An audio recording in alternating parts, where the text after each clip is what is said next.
Anda menyaksikan kabar khusus pemirsa langsung dari Nusa Dua Bali dari perhelatan Muktamar PKB 2024 yang rencananya akan berlangsung mulai hari ini tanggal 24 Agustus hingga 25 Agustus 2024.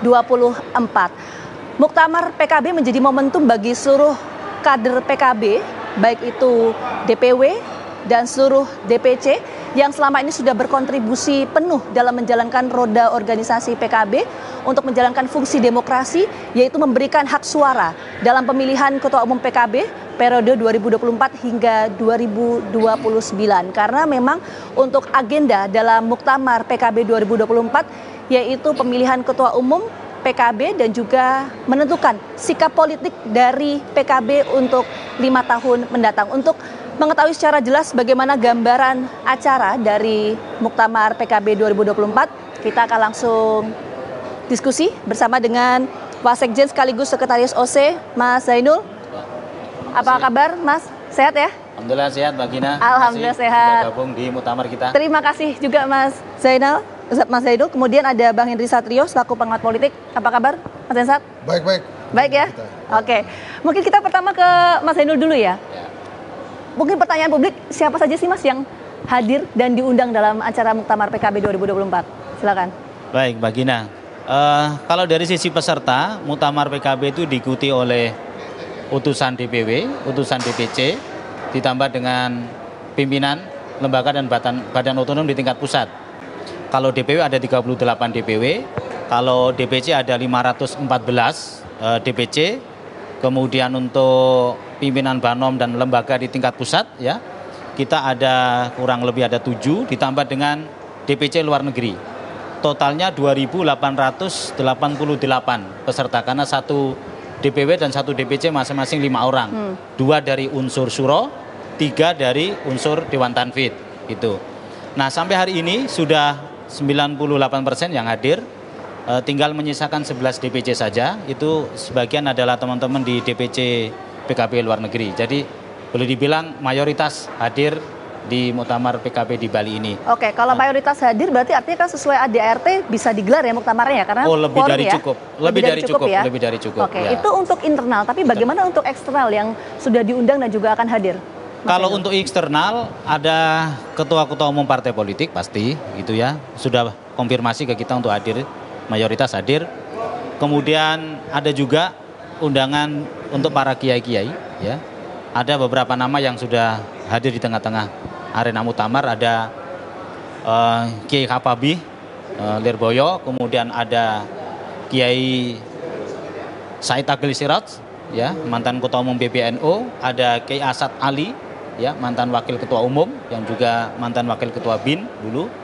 Ada juga beberapa kiai yang dari Sidogiri, dari Kerapia dan segala macam. Banyak sekali para kiai-kiai sepuh yang akan hadir memeriahkan dan juga mensupport Muktamar PKB di Bali ini, Mbak Gina. Oke, termasuk kalau saya lihat agendanya itu akan ada kehadiran dari Wakil Presiden Kiai Haji Ma'ruf Amin yang kita tahu juga Kiai Haji Ma'ruf Amin kan Ketua Dewan Syuro pertama PKB ya. Betul. Nah, itu yang istimewanya itu. Ya. Kiai Haji Ma'ruf Amin insya Allah akan membuka Muktamar kita di Bali ini karena beliau adalah Ketua Dewan Syuro PKB pertama kali sebelum Al-Maghfurlah Gus Dur, itu beliau.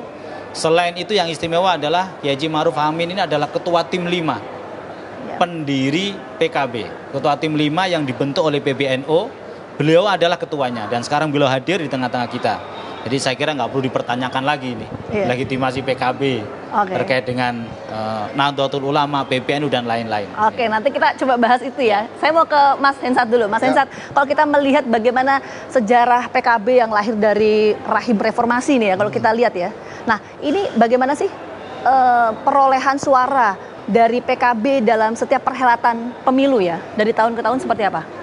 Iya, memang sejak berdiri ya, pertama kali kan ketuanya Pak Matori Abdul Jalil, itu memang tinggi suaranya dan kursinya juga banyak. Tapi kemudian kursinya itu terlampaui di 2019 pada saat Caimin yang menjadi ketua. Jadi Caimin itu sejak kepemimpinannya sebagai ketua umum PKB memang membawa suara PKB itu naik terus.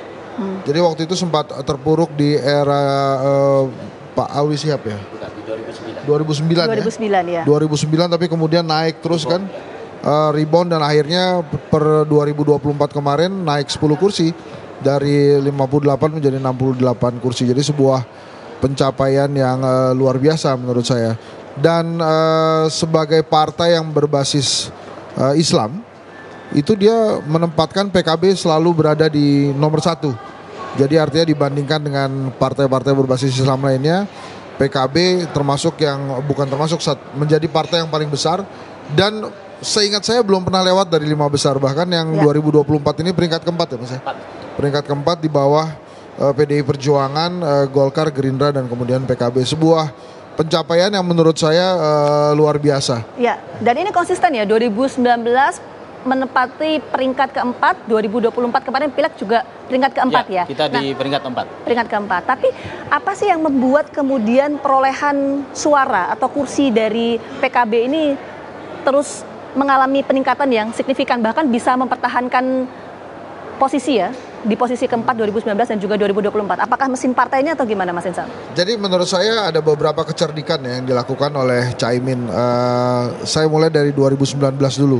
Jadi pada saat orang-orang atau tokoh-tokoh politik itu berbicara tentang capres, beliau muncul dengan cawapres. Ya. Jadi muncullah istilah siapapun capresnya, cawapresnya itu Caimin. Ya. Dan kemudian mulailah juga ada joke-joke seperti who is Muhaimin, Muhaimin Iskandar gitu-gitu yang dia buat. Dan akhirnya memang membuat PKB ini punya nama dan posisi tertentu. Kemudian konsistensi terhadap karir politik kader NU yang berada di PKB juga luar biasa. Jadi sebelumnya nama-nama seperti Hanif Dakiri, Ida Fauzia, bahkan Marwan Jafar itu kan tidak kita kenal tuh. Tapi karena mereka adalah kader-kader NU yang kemudian berpolitik di PKB, maka namanya juga akhirnya ikut menjulang. Jadi memang PKB ini dibuat untuk karir politiknya Nahdien sih menurut saya itu ya. Dan ultimate strategi yang paling mantap itu adalah menempatkan Muhaimin Iskandar, Ketua Umum PKB, pada kertas suara yang membuat mereka meningkat lagi suaranya, mendapatkan 10 kursi.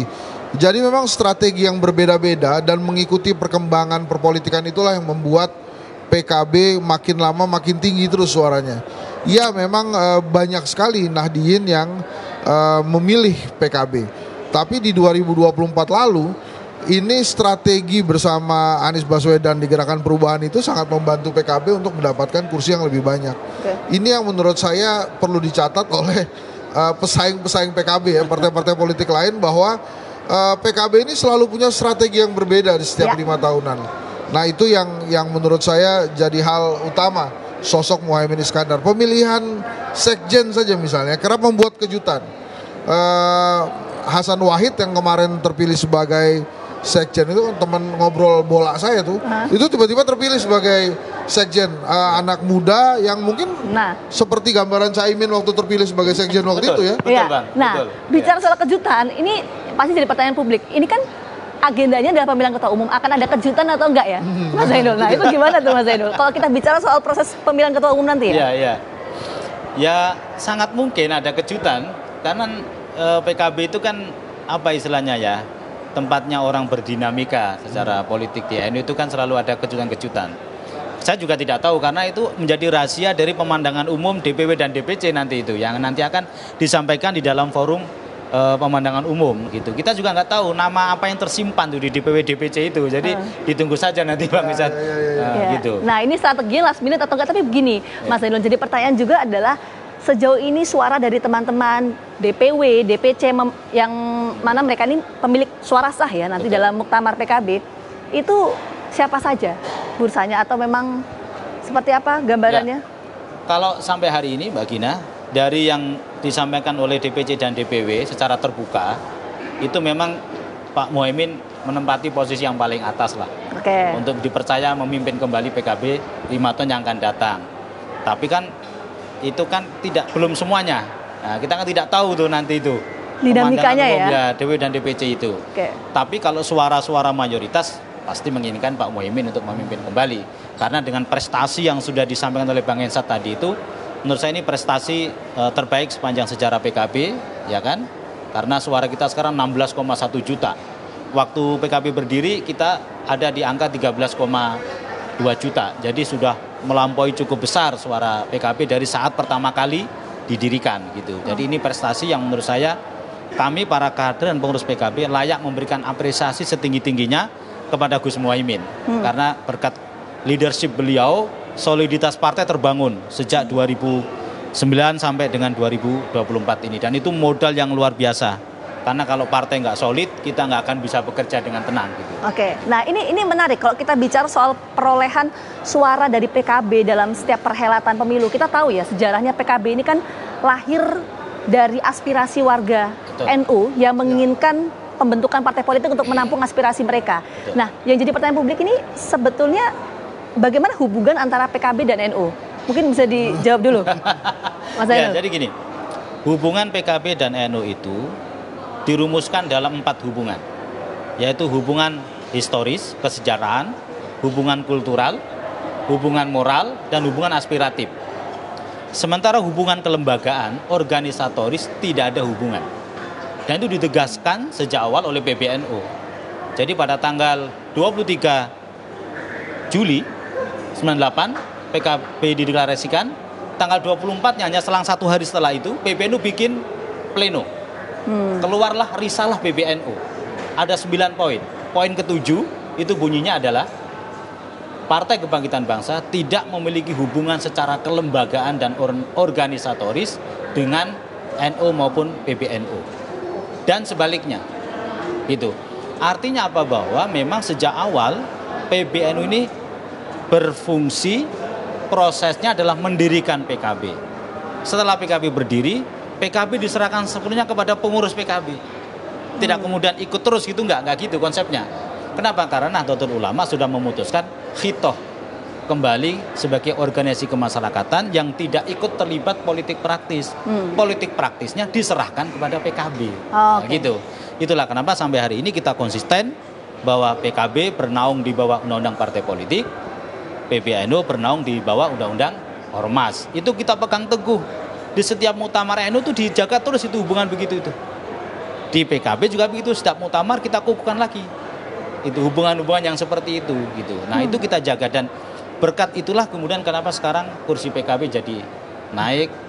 Ya. Suara PKB jadi naik drastis karena kita konsisten menjalankan hubungan antara NU, PBNU dengan PKB. Oke, jadi secara struktural tidak ada hubungan tapi secara historis ada. Ada. Nah,